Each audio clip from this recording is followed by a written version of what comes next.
Welcome to an uplifting moment. Our theme, the unknown future. My wife Diann gave me the idea for the following reflection concerning the pandemic of the coronavirus and how it's changed how we view the future. So I want to give her credit because I'm staying home with her, sheltering in place with her, or however you want to put it, and so I do not want her to be angry with me. She was sharing with me how we've always known we can't predict the future and that our plans are always subject to change, but that we've never known that to be as true as we do now. So many of our plans, most of our plans, have been dramatically changed because of the pandemic in a way that's never happened before. Before the pandemic, we gave mental assent and lip service to the fact that the future is unpredictable, but we hadn't grasped that truth in a heartfelt way as we have in this pandemic of the coronavirus. We planned graduations, weddings, vacations, sporting events, and other major life events, not giving much thought that we might not be carrying through on those plans. My mother would often conclude a reference to what she was planning with the phrase, "the Lord willing." Being my mother's son, I have often done the same. From here on out, however, when I use the phrase, I'm going to be putting more meaning into it, that's for sure.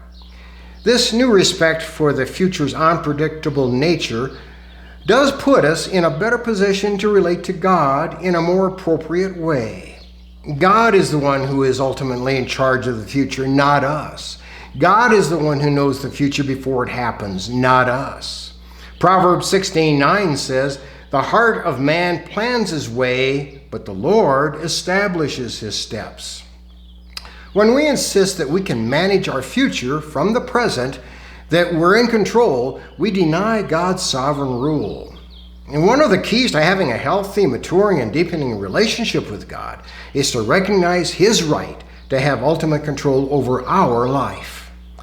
That not only means yielding to his will and leadership in the present, but yielding the future to him as well.